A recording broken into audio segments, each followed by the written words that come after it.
안녕하세요. 딸을 키우고 있는 30대 후반 여자입니다.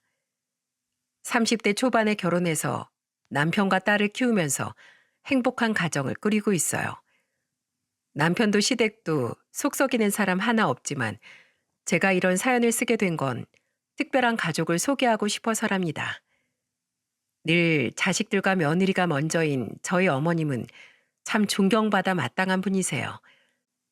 제가 시집 왔을 땐 시숙님이 일찍 결혼하셔서 형님이 있던 상태였어요. 남편이 17살 때 시아버님이 세상을 떠나면서 시숙님이 어머님과 생계를 책임졌다는 말을 들었던 적이 있습니다. 그래서 그런지 시숙님이 참 듬직해 보이더라고요. 어머님도 그런 시숙을 보면서 안타까운 목소리로 옛날 이야기를 저한테 들려주시곤 하셨어요. 우리 둘째 아들이 17살 때 남편 먼저 보내고 내가 남의 집 일해주면서 삼남매 키웠는데 언제 이렇게들 다 컸는지 참 세월이 빠르구나. 파출부 다닐 때만 해도 내 새끼들 어떻게 다 키우나 싶었는데 그래도 큰아들이 있어서 얼마나 든든했나 몰라. 아주버님이 어머니께 도움을 많이 주셨나 봐요. 큰아들이 자기는 대학 안 가도 된다고 포기하고 전기 기술을 배웠어. 맨날 고된 일 하러 다니는데 내가 얼마나 속이 상했나 몰라. 어머님은 시숙이 대학도 포기하고 기술을 배워서 위험한 일을 하러 다니는 걸 마음 아파하셨다고 해요. 들어보니까 시숙은 그렇게 번 돈을 집안에 보태고 있었던 거죠. 그 덕분에 남편과 아가씨는 공부를 다 마치고 대학교까지 졸업할 수 있었던 겁니다. 시숙이 집안에 헌신했기 때문에 어머님과 남편, 아가씨까지 모두 지금처럼 살 수 있었던 거라고 늘 어머님은 입버릇처럼 말씀하셨죠. 일찍 돌아가신 시부 때문에 온 가족이 오히려 똘똘 뭉쳐서 살았다고 했어요. 그런 어머님은 자식들만큼이나 며느리들도 많이 아껴주시는 분이셨습니다. 그래서 시댁에 가면 형님까지 모여서 여자 셋이 많은 대화를 나누곤 했어요. 그때마다 형님은 걱정 가득한 목소리로 말했습니다. 전 요새 남편이 일이 하도 바빠서 걱정이에요. 편한 일을 하는 것도 아니고 전기 쪽 일을 하니까 집에 오기 전까지 잠을 못 자겠더라니까요. 형님, 정말 걱정이 많으시겠어요. 전 남편이 야근한다고 밤늦게 오면 세상이 흉흉해서 별 생각이 다 들더라고요. 그러니까 먹고 사는 게 아무리 중요해도 사람이 안 다쳐야 되는데 말이야. 그렇게 며느리 둘의 어머님까지 모이면 이야기 꽃이 폈어요. 그러다가 막내 아가씨가 볼일 보러 나갔다가 집에 도착하면 모여있는 걸 보고 장난스러운 목소리로 말하곤 했습니다. 누가 보면 이 집은 딸만 셋인 줄 알겠어. 엄마, 너무 며느리들하고만 친하게 지내는 거 아니야? 잘 지내면 좋지 뭘 그러냐.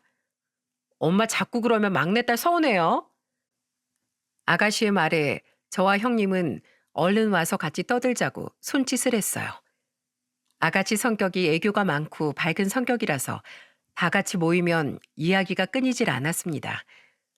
특히 형님은 고등학교 시절 탁구를 했었는데 그래서 그런지 체력도 좋고 성격도 시원시원했어요. 그래서 저와 시누이가 형님을 주로 잘 따르곤 했죠. 성격이 워낙 단호하고 똑부러져서 형님은 집안의 중심 같은 역할이었어요. 제가 처음 시집 왔을 때 할 줄 아는 게 하나도 없었는데 그런 저를 가르쳐주고 이끌어준 사람도 형님이었어요. 결혼하고 첫 명절에 우왕좌왕하는 저를 보면서 형님은 인자한 목소리로 말하셨어요. 아이고, 우리 새색 씨가 뭘 해야 될지 갈피를 못 잡고 있네. 제가 주방 일은 거의 안 해봐서요. 저 뭐부터 해야 될까요? 걱정하지 마. 그냥 내가 하라는 대로만 하면 아무 문제 없으니까 나만 따라해. 저는 그때 형님이 얼마나 든든했는지 모릅니다. 그때 형님한테 전 뒤집는 방법부터 나물감 맞추는 것까지 전부 다 배울 수 있었어요. 그래서 명절 이후엔 형님한테 배웠던 방법으로 나물 반찬을 만들어 형님 집으로 찾아갔던 적도 있었어요. 형님이 제가 만든 나물을 보고 깜짝 놀라면서 말했던 기억이 나요. 우와, 동서, 이제 나물은 눈 감고도 만들겠다. 세상에 이걸 만들어서 가져올 생각을 했어? 그때 형님이 저 가르치면서 명절 지내느라 고생 많이 하셨잖아요. 그래서 제가 일부러 넉넉하게 만들어서 가져왔어요. 안 그래도 저녁 반찬 뭐 하나 걱정하고 있었는데 동서 덕분에 해결했네. 형님은 제가 준 나물 반찬을 먹어보면서 너무 맛있다면서 엄지를 들어주셨어요. 그 후 김장철이 다가왔을 때도 형님은 시댁에 모여서 다 같이 김장김치를 담그자는 제안을 했죠. 할 줄 아는 거 하나도 없던 전 걱정을 안고 시댁으로 갔습니다. 그런데 가보니까 형님이 이미 준비를 다 해놓고 기다리고 있던 겁니다. 형님은 저를 보자마자 고무장갑을 주시면서 말했어요. 동서, 이제 왔어? 자, 이거 고무장갑 끼고 무생채부터 하자. 뭘 하나 해도 다 같이 하는 걸 좋아하던 형님은 김장도 다 같이 하려고 미리 준비를 해둔 거였어요. 그런 모습을 보면서 어머님은 흐뭇한 미소로 말하셨습니다. 며느리들이 어쩜 이렇게 손발도 잘 맞고 예쁠까? 난 며느리가 아니라 너희들이 딸 같아. 어머님의 말에 형님은 장난스러운 목소리로 대답했어요. 어머님은 오늘 간 봐주셔 하니까 거기 가만히 앉아만 계세요. 아셨죠? 김치라도 좀 나눠 먹으려면 나도 일해야지. 에이, 됐어요. 세상에 어떤 딸이 엄마 일을 시켜요. 그러니까 어머님은 그냥 거기 앉아만 계세요. 형님의 말에 저도 한마디 거들면서 말했어요. 맞아요. 어머님은 앉아만 계세요. 제가 보니까 형님 말만 잘 들으면 김치도 아주 뚝딱일 것 같아요. 아이고, 며느리들 많아서 내가 아주 호강하네. 어머님은 저와 형님의 말에 한박 웃음을 지으셨어요. 그제야 형님과 저는 김장을 하기 시작했죠. 곧이어 시누이도 퇴근하고 오자마자 김장에 참여했고 남편과 시숙도 아이들을 데리고 도착했어요. 그렇게 한자리에 모인 식구들과 김장 김치 맛을 보면서 김장을 끝낼 수 있었습니다. 그때 어머님이 미리 수육을 준비하고 계셔서 가족들은 김장 뒤풀이로 수육을 먹게 됐답니다. 그리고 오랜만에 가족들이 다 모인 김에 근황을 물으면서 대화가 시작됐어요. 수육을 먹던 남편이 어머님 손목을 보더니 걱정스러운 목소리로 물었습니다. 엄마, 손목에 상처 뭐예요? 저번에 말한 청소일 정말로 다니시는 거예요? 아, 이거 그냥 종이에 살짝 긁힌 거야. 괜찮아. 그냥 쉬실 때도 됐잖아요. 저희가 용돈도 드리는데 왜 그렇게 일을 하려고 하세요? 됐어. 놀면 뭐해. 난 평생 일했던 사람이라 하루라도 쉬면 오히려 병나. 돈도 벌고 운동도 하고 얼마나 좋은데. 요즘엔 시설 좋은 건물들이 많아서 별로 힘들지도 않아. 어머님은 남편의 말에 걱정 말라면서 말하셨어요. 평생을 팥줄부 일을 하면서 삼남매를 키워내시고도 어머님은 절대 쉬지 않으려고 하셨죠. 그리고 그렇게 번 돈으로 손자 손녀들 용돈 주는 게 너무 행복하다는 말까지 하셨어요. 혼자서 자식 셋을 키워내는 일이 어디 보통 일이겠습니까? 저는 딸 하나를 키우고 있는데도 가끔은 너무 힘들어서 정말 어머님이 대단하다는 생각이 절로 들었어요. 심지어 형님은 아들 하나, 딸 하나를 키우고 있었는데 어머님을 보면서 감탄하는 목소리로 말할 정도였습니다. 생각해보면 어머님 정말 대단하신 것 같아요. 저는 애 보고 집안일까지 하고 나면 지쳐서 아무것도 못하겠던데 정말 대단하세요. 운동했던 제가 이 정도인데 어머님은 얼마나 힘드셨겠어요. 아휴, 내 새끼들이 나만 보고 있는데 엄마가 못할 게 뭐가 있어. 다 그렇게 사는 거야. 형님과 저는 혼자서 삼남매를 키워내신 어머님을 참 대단하다고 생각했어요. 그렇게 하나 있던 시누이가 결혼하던 날 어머님은 남몰래 참 많이 우셨죠. 힘들게 키운 딸이 시집을 가니까 아쉽기도 하고 잘 살길 바라는 마음에 눈물이 났다고 했습니다. 그러면서 어머님은 울먹이는 목소리로 이런 말까지 하셨답니다. 우리 딸은 내 팔자 안 닮고 남편이랑 오순도순 잘 살아야 할 텐데. 어머님, 걱정 마세요. 아가씨 누구보다 잘 살 거예요. 어머님께 사랑 듬뿍 받았으니까 분명히 행복한 가정 꾸릴 거예요. 제 말에 어머님은 눈물을 닦으셨어요. 그러면서도 말로는 자식들 다 시집 장가 보내놓고 어머님은 이제야 한숨 돌린다면서 장난스러운 말을 하기도 하셨죠.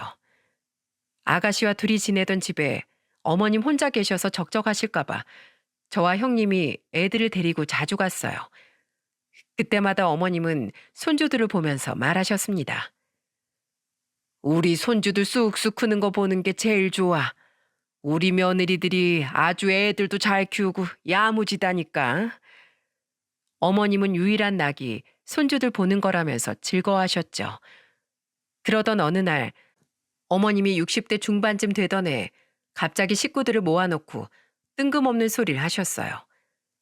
갑자기 모이라고 하신 게 이상했는데 형님이 궁금함을 참지 못하고 묻더군요. 어머님, 무슨 일 있으세요? 갑자기 다 모이라고 해서 깜짝 놀랐어요. 그게 아니고 내가 중요하게 할 말이 있어서 내가 만나는 사람이 있어서 너희들도 한번 보여주려고. 어머님의 충격적인 말씀에 온 가족이 두 눈을 동그랗게 뜨고 쳐다봤어요. 정말 상상도 못했던 말이었거든요. 저도 너무 깜짝 놀라 어머님을 보면서 물었습니다. 어머님, 아니, 어떻게 만나신 거예요? 왜 저희한테 말 안 하셨어요? 이 나이 먹고 뭐가 자랑이라고 티를 내. 내 친구 은숙이랑 노래교실 다니다가 소개로 만났어. 은숙이랑 나랑 50년 친구잖아. 은숙이가 소개해주는 사람이면 괜찮겠다고 생각해서 만나보게 됐다. 일주일에 2번씩 노래교실을 다니던 어머님이 오랜 친구의 소개로 만나게 된 사이였어요. 그때 남편이 의심 가득한 눈초리로 어머님을 보면서 추궁하듯이 묻더군요. 정말로 그 친구분이 아는 분 맞아요? 계속 연락하고 지내던 그 친구분 맞으시죠? 그래, 걔가 은숙이야. 그 아저씨는 어떤데요? 아무리 오랜 친구가 주선하는 자리라도 의심을 해보셔야죠. 아니야, 사람이 얼마나 착하고 성품도 좋은데 아내하고 사별한 지 20년 됐는데 지금까지 혼자 살았다고 하더라고. 지금은 복덕방 하고 있어. 엄마가 보기에는 괜찮아요? 사람이 좋으니까 만나보는 거지. 아유, 뭘 자꾸 물어. 쑥스럽다. 이 얘기 그만하자. 어머님은 계속 꼬치꼬치 묻는 남편을 보면서 쑥스럽다는 말을 하셨어요. 그래서 저는 어머님께 괜찮다면서 말했습니다. 아이, 어머님, 요즘 100세 시대인데 뭐가 쑥스러워요. 그동안 삼남매 키우면서 일만 하신다고 고생하셨잖아요. 어머님도 어머님 인생 즐기셔야죠. 저와 형님은 어머님을 응원하면서 말했어요. 일만 하시던 어머님이 드디어 본인 인생을 즐기신다고 생각하니까 며느리인 저도 너무 기쁘더라고요. 그런데 시숙하고 남편이 계속 탐탁치 않은 표정으로 있는 거예요. 신우는 놀랐는지 벙찐 표정으로 있었고요. 그러자 어머님은 그 자리에서 아예 날짜와 시간을 정해주면서 삼남매를 보고 말했습니다. 이번 주 토요일에 다 같이 밥이나 먹자. 점심때 다들 약속 비워둬. 어머님의 말에 저는 떨리기도 하고 긴장도 되더라고요. 남편은 집으로 가는 내내 의아한 목소리로 말했습니다. 요즘 세상에 사람이 얼마나 무서운데 엄만 연애를 하신다는 거야? 일단 한번 보기나 해. 구덕이 무서워서 장 못 담글까 봐? 언젠가 한 번쯤은 겪을 일이었잖아. 그러니까 우리가 응원해드리자. 저는 계속해서 걱정하는 남편을 다독이면서 말했어요. 어머님도 22년 만에 하시는 연애인데 일단은 응원해드리는 게 맞다고 생각했거든요. 그렇게 형님과 저는 미리 조용한 한정식 식당을 예약하려고 했는데 이미 어머님이 만나시는 분이 예약을 해두셨더라고요. 예상외로 매너도 있고 괜찮을 분일지도 모른다는 생각에 한껏 기대를 하고 나갔습니다. 약속 장소에서 처음 본 아저씨는 나이가 60대 후반이었는데도 굉장히 동안이었어요. 거짓말 조금 보태서 7, 8년은 더 어려 보이는 외모였다니까요. 게다가 머리숱도 많고 키도 커서 그 나이처럼은 안 보이더라고요. 처음 인사를 나누고 앉았는데 차분한 목소리로 시숙을 보면서 말하셨어요. 큰아들이라고 했었죠. 오는데 길은 안 막혔어요? 네, 오는 길은 괜찮았습니다. 저희가 식사를 대접하려고 했는데 미리 예약하셨다고 해서 놀랐어요. 당연히 처음 인사하는 자리인데 내가 대접해야죠. 오늘은 맛있는 식사로 나왔다고 편하게 생각해요. 엄청 근엄한 목소리로 분위기를 편하게 만들어주시니까 참 좋았어요. 생각보다 매너도 있고 센스도 좋으시더군요. 음식이 나오자 아저씨는 어머님을 먼저 챙겨드리고 저희를 보면서 말하더군요. 어서들 들어요. 내가 진작부터 보고 싶어 했는데 어머님께서 민망하다고 하셔서 이제야 보게 되네요. 다들 나와줘서 다시 한번 고마워요. 그 말에 정말로 어머님을 배려하고 이해해주는 모습이 느껴졌어요. 그리고 밥을 먹는 내내 어머님을 제일 먼저 챙기는 모습에 제가 다 감사했네요. 자식들 앞이라고 억지스럽게 잘 보이려고 하는 게 아니라 정말 자연스러운 모습 같았거든요. 그렇게 밥을 먹은 후 시숙이 아저씨를 보면서 날카로운 질문을 하기 시작했습니다. 실례지만 자녀분들은 어떻게 되세요? 난 딸만 둘 있어요. 지금은 다 시집가고 나 혼자 지내지만 종종 사위들이랑 놀러도 오곤 해요. 딸만 둘이라고 하셨는데 따님들은 저희 엄마에 대해 알아요? 당연히 알죠. 전 항상 우리 명숙 씨를 소개하고 다녔답니다. 아저씨는 이미 딸들한테도 어머님의 존재를 알렸다고 말했어요.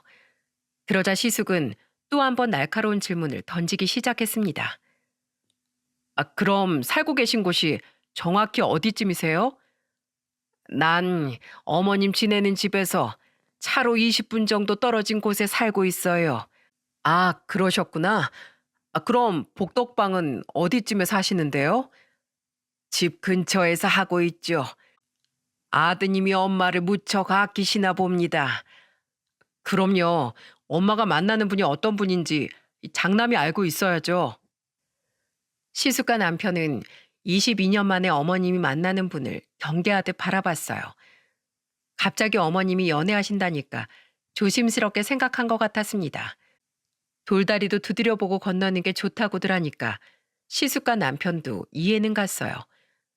처음엔 이걸 물어봐도 되는 건가 싶었는데 편하게 이끌어주니까 오히려 편하더라고요.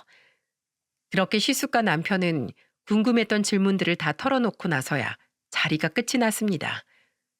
그리고 몇 주 뒤 저희 식구들과 아저씨의 딸들이 마주하게 됐어요. 두 분이 만난 지 꽤 된 상태였고 두 분 다 혼자 살고 계셔서 살림을 합칠 계획이 있으셨던 거예요. 그래서 양쪽 집안 자식들이 한자리에 모이게 된 거죠. 그런데 인상 좋던 아저씨와 달리 딸들은 인상이 하나같이 사나운 표정이었어요. 뭔가 마음에 안 드는 게 있나 싶을 만큼 날이 선 표정이라서 저는 제 앞에 있던 딸에게 물어보게 됐어요. 음식은 괜찮으세요? 여기가 음식을 잘한다고 해서 예약했는데 괜찮은지 모르겠네요. 여기 그쪽이 예약한 거예요? 식당 고르는 센스가 너무 후져서 몰랐네요. 저는 딱딱한 분위기 좀 풀어볼까 하고 던진 질문이었는데 날이 선 목소리에 정말 깜짝 놀랐어요. 그러자 아저씨가 중재를 하면서 말하셨습니다. 둘째 너는 말이 왜 그래? 아까부터 뚱하게 앉아있으니까 걱정돼서 물어본 거잖아. 처음부터 네가 똑바로 있던지 했어야지. 뭐 좋은 자리라고 내가 실실거리고 앉아있어요? 솔직히 아빠 연애하는 거 나 너무 쪽팔려. 내가 뭐 신경 쓸 건 아니긴 한데 이런 자리는 앞으로 없었으면 좋겠어. 아저씨 딸은 벼랑간 화를 내더니 가방을 들고 자리에서 나가버리는 거예요. 그걸 본 저와 남편은 깜짝 놀라고 말았죠. 그러자 첫째 딸이 한숨을 쉬면서 말하더군요. 신경 쓰지 마세요.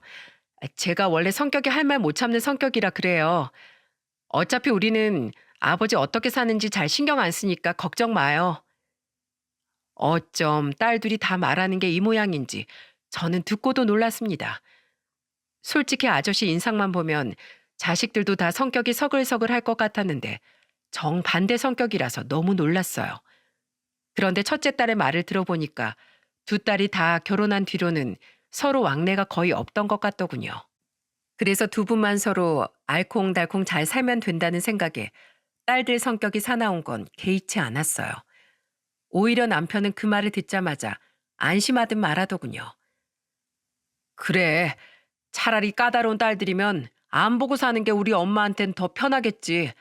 차라리 잘 됐어. 남편의 말에 시숙도 수긍하는 것 같았습니다. 그 후 두 분은 결혼식과 혼인신고는 생략하고 살림만 합치게 됐어요. 어머님은 혼자 지낼 때보다 두 분이 지내는 모습이 더 즐거워 보이셨죠.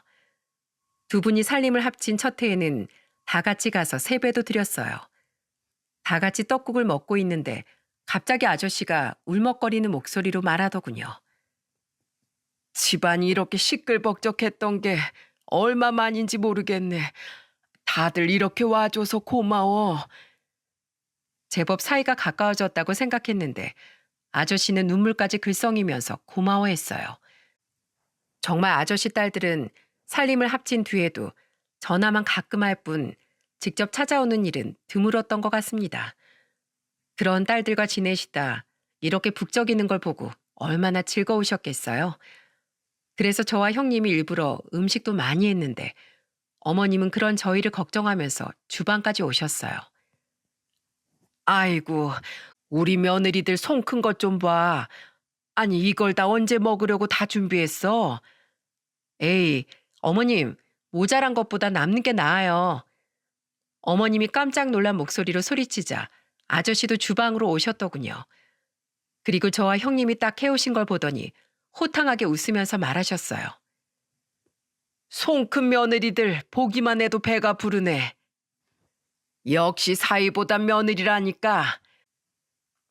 아저씨가 손으로 따봉을 날려주시는 포즈를 취하시길래 전 신이 나서 맞장구를 치면서 말했습니다. 그렇죠?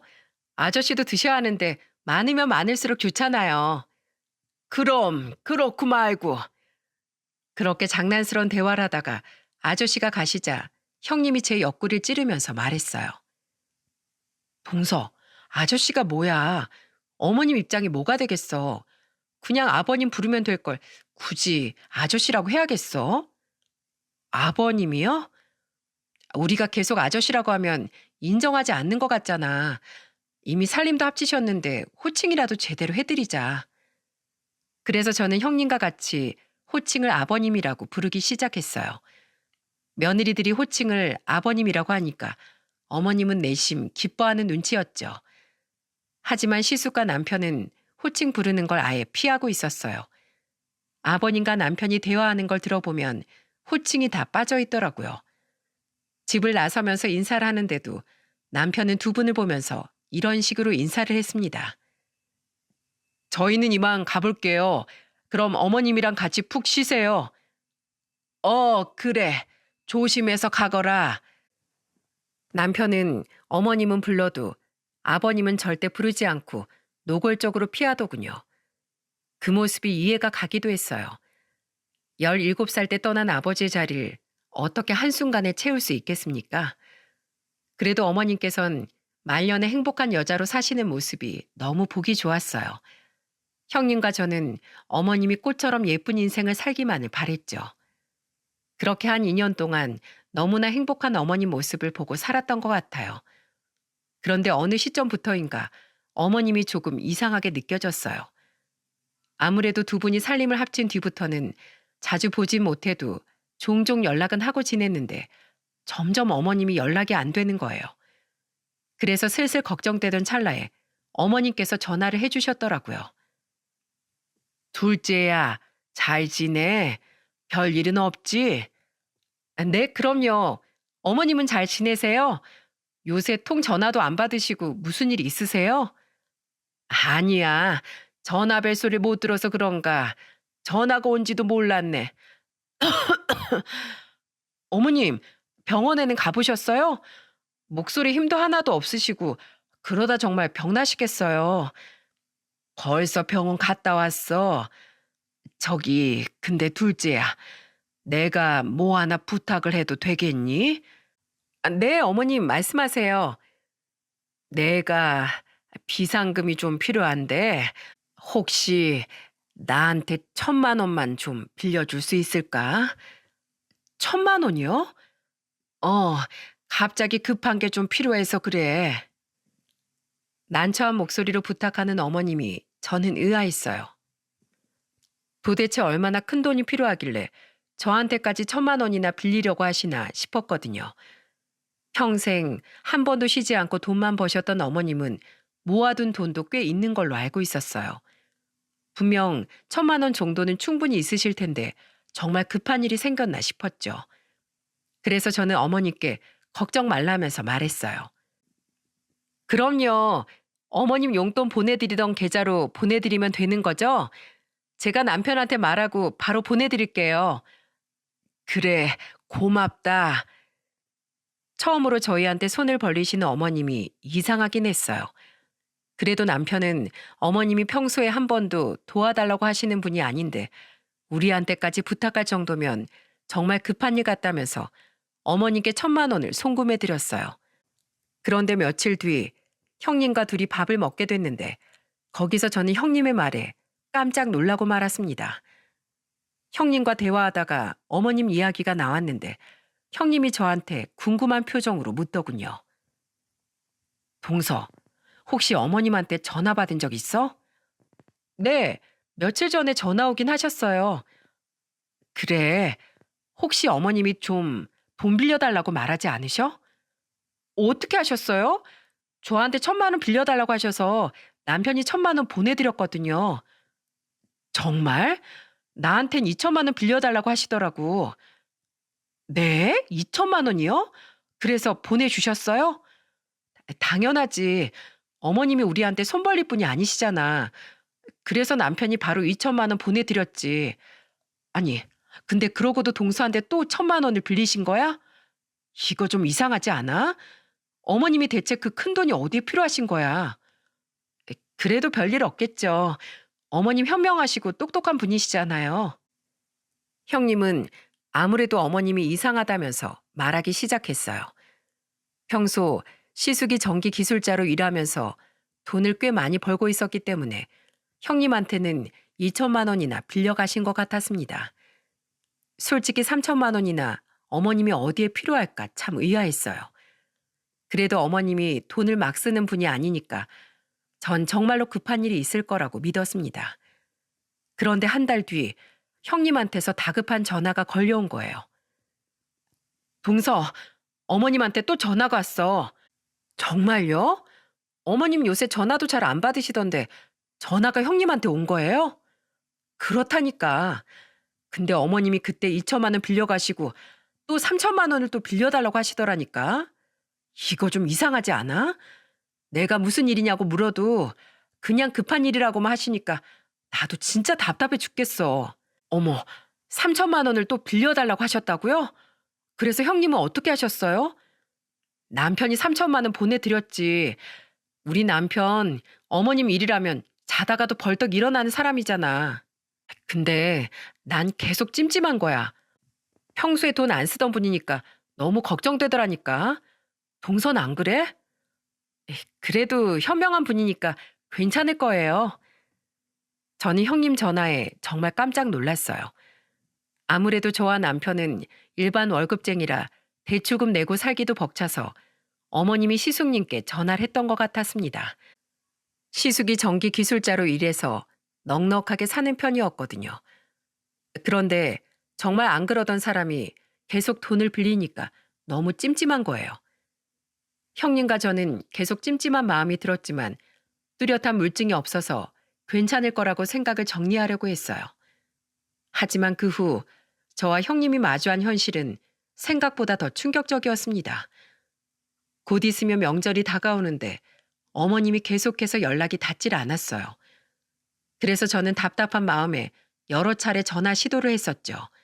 그런데 한참 만에 전화를 받은 어머님이 저한테 당황한 목소리로 말하셨어요. 그래. 둘째야. 전화했었니? 어머님, 무슨 일 있으세요? 왜 이렇게 연락이 안 되시는 거예요? 내가 집안일을 하고 있어서 못 받았어. 왜? 무슨 일 있어? 일은 아니고 곧 명절인데 음식은 어떻게 할까 해서 전화드렸어요. 아, 그거 내가 문자로 넣어주마. 지금 오래 통화하기 어려우세요? 내가 뭘 좀 하고 있어서 정신이 없어서 그래. 어머님은 문자를 주시기로 하고 전화를 끊으셨어요. 하지만 어머님은 끝까지 문자를 안 보내주시는 거예요. 심지어 형님과 신우가 해봐도 어머님은 전화만 잠깐 받으실 뿐 길게 통화도 안 하려고 하시는 겁니다. 그런 날들이 계속 이어지니까 어느 날 갑자기 형님이 저한테 전화해서 단호한 목소리로 말했어요. 동서, 안 되겠어. 우리 그 집에 가보자. 저번에도 갔다가 허탕쳤는데 또 간다고 될까요? 계란으로 바위치기라도 해봐야지. 아무래도 이상해서 안 되겠어. 살림 합치고 초반만 해도 우리 불러서 다 같이 설도 지냈는데 왜 갑자기 문전박대라는 거야? 이거 너무 이상하지 않아? 게다가 전화도 안 받으셔.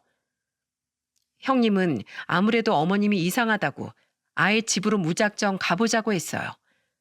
그때 저도 어머님이 연락도 잘 안 되시고 만나자고 약속을 잡으려 해도 잘 만나주질 않아서 괜한 걱정이 들던 때였거든요. 그래서 나중엔 어머님이 우리를 일부러 피하시는 건 아닌가 하는 생각까지 들 정도였어요. 그런 와중에 명절이 다가오는데도 어머님 연락도 안 되는 게 너무 이상해서 형님과 저는 무작정 연락도 없이 찾아가기로 다짐한 겁니다. 약속을 잡고 형님을 만나 대문 앞에 섰을 때 떨리는 마음으로 초인종을 눌렀어요. 그런데 안에 아무도 없는 건지 인기척도 없더라고요. 그래서 아무도 없나 싶어서 문에 귀를 대보는데 인기척 같은 게 들렸어요. 그래서 저는 형님한테 다급한 목소리로 말했습니다. 형님, 안에서 무슨 소리가 들렸어요. 뭐? 진짜? 그럼 누가 있다는 거잖아. 그런데 왜 문을 안 열지? 안 되겠다. 열어줄 때까지 초인종이라도 눌러보자. 형님은 다급한 마음에 10번 정도 계속해서 초인종을 눌렀어요. 그러자 한참 뒤 아버님이 문을 열고 나오더군요. 그런데 너무 태어난 목소리로 뻔뻔하게 말을 하기 시작했어요. 여기는 무슨 일이야? 어머님이 통 전화를 안 받으셔서요. 혹시 어머님 무슨 일 있으세요? 그럴 리가 없을 텐데. 이상하네. 워낙 바쁜 사람이라 지금 집에 없어. 다시 전화해봐. 나도 이만 나가봐야 돼. 그때 저랑 형님은 식은땀을 흘리면서 말하는 아버님을 보고 수상한 낌새를 눈치챘어요. 저와 형님은 서로 눈빛을 주고받았고 형님은 능청스럽게 말을 이어가기 시작했습니다. 아, 그래도 아버님 며느리들이 둘이 나왔는데 안에서 물이라도 한 잔 주셔야죠. 형님이 나긋한 목소리로 말하는데 갑자기 아버님은 역정을 내면서 소리를 쳤어요. 젊은 것들이 예의가 없어. 너희 시어머니 여기 없다고 말했잖아. 안 나갔다고. 당장 좋은 말로 할 때 돌아가. 남자만 있는 집에 여자들이 들어와야 되겠어? 저희가 무슨 여자예요. 며느리들이지. 아, 글쎄 싫다고. 당장 돌아가. 어디 어른 말하는데 꼬박꼬박 말대답을 해.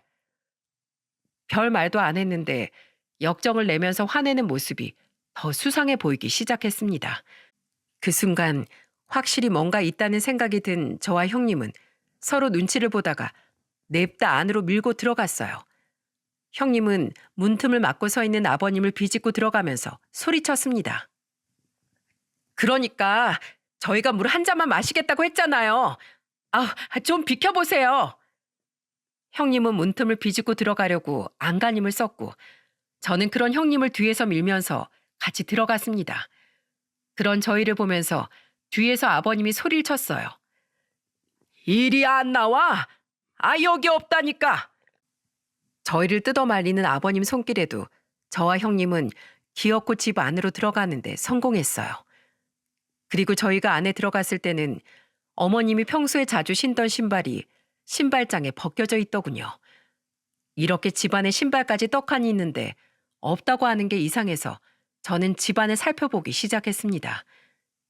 그런데 집안의 다른 방문들은 다 열려 있는데 오로지 안방문만 굳게 닫혀 있는 거예요. 그래서 전 망설임 없이 안방 앞에서 문을 두드리면서 소리쳤어요. 어머님, 여기 계시는 거 맞죠? 빨리 문 열어보세요. 왜 문을 잠가 놓으세요? 네? 제가 안방 앞에서 문을 두드리고 소리치니까 아버님은 또다시 저를 부르면서 소리쳤습니다. 왜? 없는 사람을 여기서 찾아? 경찰 부르기 전에 당장 나가. 신발이 여기 있는데 왜 자꾸 없다고 하세요? 대체 이유가 뭐냐고요? 네 시어머니가 보기 싫다고 했다. 됐냐? 제가 어머니께 직접 들을 테니까 당장 안방 문 좀 열어보세요. 나 여기 집주인이야. 내 집에서 왜 나보고 문을 열라고 명령질이야?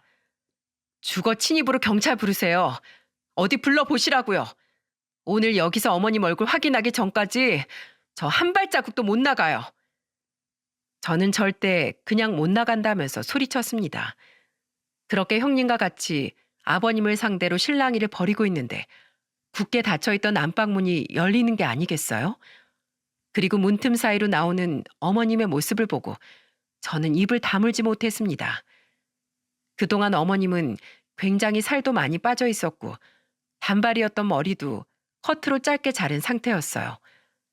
게다가 저와 형님을 더 놀라게 만든 건 반팔을 입고 있던 어머님의 팔과 목 쪽으로 보이는 멍자국이었습니다. 그걸 보자마자 저는 어머님을 살피면서 놀란 목소리로 물었어요. 어머니, 괜찮으세요? 이 멍자국은 다 뭐예요? 대체 왜 이렇게 되신 거예요? 안 본 사이 많이 야인 어머님을 보고 저는 눈물이 흘렀습니다. 제가 어머님을 살피는 사이에 형님은 경찰에 신고하고 있었죠. 그리고 시숙한테 전화를 걸어서 자초지종을 설명하고 있었습니다. 그제야 어머님은 서럽게 울기 시작하더군요. 이런 모습 보여줘서 미안하다. 다 내 죄야. 내가 사람 보는 눈이 너무 없었어. 나 이제 더 살아갈 자신이 없구나. 서럽게 우는 어머님을 끌어안고 저는 같이 눈물을 흘렸습니다. 그런 저희를 보고 그동안 가면을 쓰고 있던 아버님이 아예 본색이 나오기 시작했어요. 정말 사람이 어쩜 그럴 수 있는지 뻔뻔하게 말하더군요. 아, 저 옆편 내가 또 저런다. 내가 무슨 짓을 했다고 그래? 내가 손찌검을 했어? 뭘 했어? 당신 혼자 다친 거잖아. 왜 생사람을 잡아? 증거 있어? 우는 어머님을 보면서 고래고래 소리 지르는데 정말 기가 막히더라고요.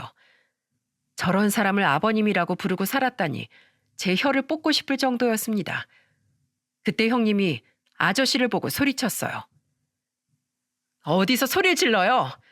만약에 우리 어머님 털끝이라도 건드렸다간 당신 인생 내가 박살내버릴 줄 알아. 뭐야? 난 뭐 가만히 있을 줄 알아? 내가 다음엔 정말 가만 안 둘 거야. 그렇게 말하더니 슬금슬금 현관 쪽으로 향하면서 나가려는 거예요. 그때 형님이 눈치를 채고 아저씨와 현관문을 가로막고 섰어요. 어딜 도망가세요? 내 집인데 들어가고 나가고 내 자유지. 자유는 나중에 찾으시고 지금 경찰 오고 있잖아요. 조사받고 자유 찾으셔야죠. 내가 뭘 잘못했다고 조사를 받아. 난 절대 못 받아.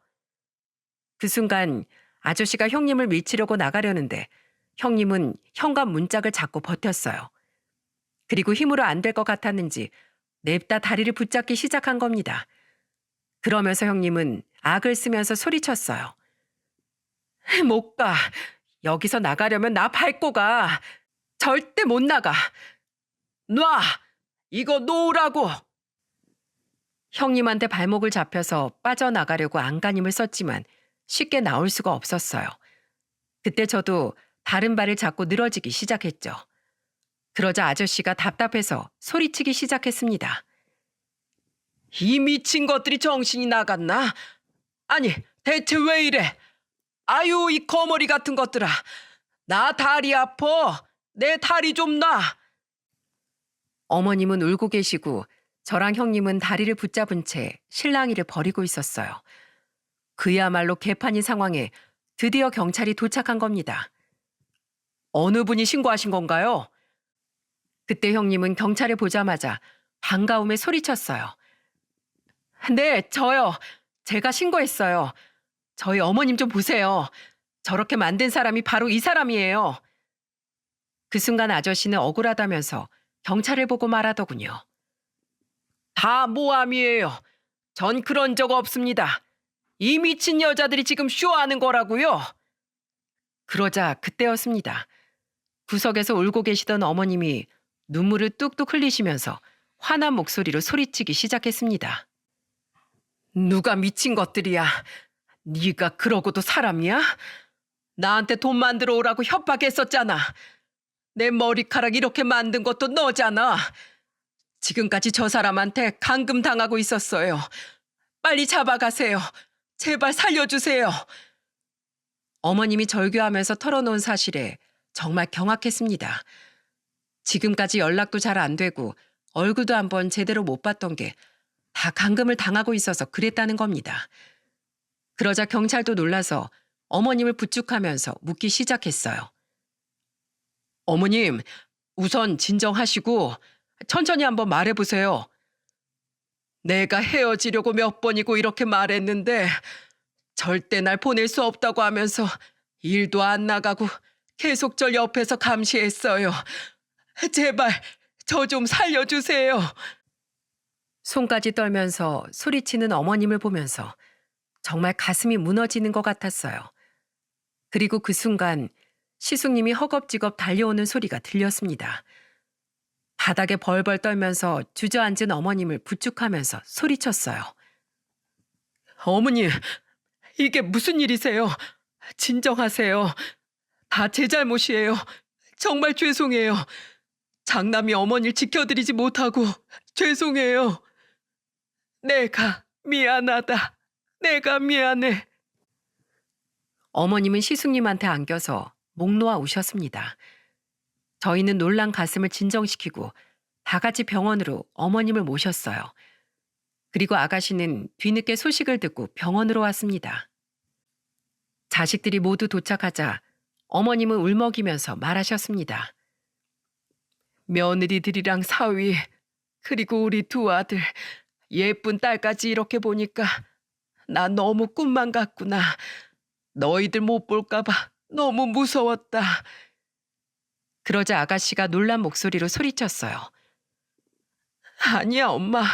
내가 신경 썼어야 했는데 미안해. 이제 어디 가지 말고 우리 곁에서 지내세요. 대체 무슨 일이 있었던 거야? 아가씨는 놀랐는지 어머님 곁에서 떨어질 생각을 안 했습니다. 그리고 무슨 일이 있던 거냐면서 물었죠. 그러자 어머님은 충격적인 소리를 털어놓기 시작했습니다. 부동산 투자를 하라고 날 협박했어. 내가 모은 돈 2억도 모자라서 당장 돈 구해오라고 때리고 욕까지 했어. 두 귀를 의심할 만큼 충격적인 말에 기겁을 했네요. 파렴치한 놈이 복덕방 운영한다고 말씀드렸지 않습니까? 어디서 좋은 정보를 들었다면서 어머님께 투자를 하라고 협박을 했던 겁니다. 어머님이 평생 모아두신 돈도 모자라서 자식들 돈까지 손댄 어머님 심정이 오죽하시겠어요. 끝까지 자식들 돈은 안 된다고 하니까 그놈이 글쎄 어머님 머리까지 잘랐던 거예요. 완전히 저희 어머님을 돈줄로 보고 있었던 거죠. 모든 사실을 알게 된 시숙은 경찰에 강력한 처벌을 요구하고 법적인 소송까지 불사했어요. 감금과 폭행, 협박, 모든 죄를 물으려고 정말 긴 시간이 걸렸습니다. 시숙과 자식들이 끝까지 포기하지 않고 법적인 다툼을 벌인 끝에 그 사람은 1년의 실형을 선고받게 됐어요. 한마디로 사기치려다가 콩밥을 먹게 되는 신세가 된 겁니다. 그런데 상황이 극단으로 치닫자 시숙과 어머님이 있는 집을 찾아와서 빌기까지 하더군요. 이 늙은이한테 1년이 얼마나 귀한데 1년이나 썩고 나와. 내가 금전적인 보상은 다 할 테니까 제발 좀 봐주게. 지금 합의 보려고 온 거예요? 정신 나갔습니까? 절대 합의는 없으니까 가세요. 가시라고요. 시숙은 끝까지 합의는 없다는 단호한 태도로 쫓아냈어요. 나중에 알고 보니까 12년 전에 폭력 전과가 있어서 교도소를 다녀온 전력이 있던 겁니다. 같은 전과로 처벌을 또 받으면 무거운 형량을 받게 되니까 합의를 하려고 왔던 거예요. 너무 뻔뻔하지 않습니까? 심지어 얼마나 끈질긴지 결국 형님까지 나설 정도였다니까요. 참다 못한 형님이 한 3번째 찾아왔을 땐 물을 한 바가지 떠서 나가서 소리쳤다고 했어요. 이 쓰레기 자식아! 그걸 지금 뭐 변명이라고 하고 있어? 몇 억을 준다고 해도 절대 합의는 안 할 거니까 당장 꺼져! 형님이 물을 뿌리려고 하니까 주랭랑까지 쳤습니다. 결국 재판을 통해서 가중 처벌이 되면서 1년의 실형 선고가 났던 거였어요. 그렇게 지금은 시숙이 어머님을 모시고 살고 있는데 예전보다 더 잘 지내고 계세요. 시숙은 그때의 충격을 잊지 못하고 진지한 목소리로 말했어요. 어머니, 이제는 저희가 평생 함께 살게요. 저희가 평생 지켜드리겠습니다. 고맙다. 우리 아들 덕분에 내가 산다. 장남이 잘 이끌어주니까 동생들도 이렇게 듬직하게 잘 커준 것 같아. 앞으로 아무 걱정 마세요. 저희들이 있잖아요. 어머님은 또다시 눈물을 보이셨어요. 그 모습을 보니까 저도 코끝이 찡하더군요. 저는 요즘 형님과 어머님을 모시고 꽃꽂이를 배우러 다니고 있어요. 워낙 꽃을 좋아하시던 어머님을 위해 항상 봄 같은 일상을 만들어드리고 싶었거든요. 꽃꽂이를 하러 다니다 보면 고부 사이에 다정한 분들이 많으세요. 제가 이렇게 사연을 보낸 이유도 다양한 고부 사이가 있다는 걸 보여드리고 싶어서랍니다. 저희 가족들 어벤져스처럼 보이지 않나요? 가족의 형태는 다양하다고 하는데 언제까지 며느리와 시어머니가 내외할 순 없잖아요. 마음을 열고 가족 간의 정을 다져보는 건 어떨까요? 며느리로 이런 말하면 부담스럽지 않을까, 혹여 실례는 아닐까 걱정해도 안 하는 것보다 낫다는 걸 알게 됐어요. 제가 그때 조금만 더 전화를 많이 드렸다면 그 정도로 큰 피해를 당하지 않으셨겠다는 생각이 들더라고요. 그러니까 여러분, 오늘의 표현을 내일로 미루지 마세요. 오늘 사랑한다는 말은 오늘 하시고 내일은 함께하는 시간을 갖는 그런 다정한 가정을 이루시길 바랍니다. 제 사연이 좋은 귀감이 되었으면 좋겠네요. 모두 감사드려요.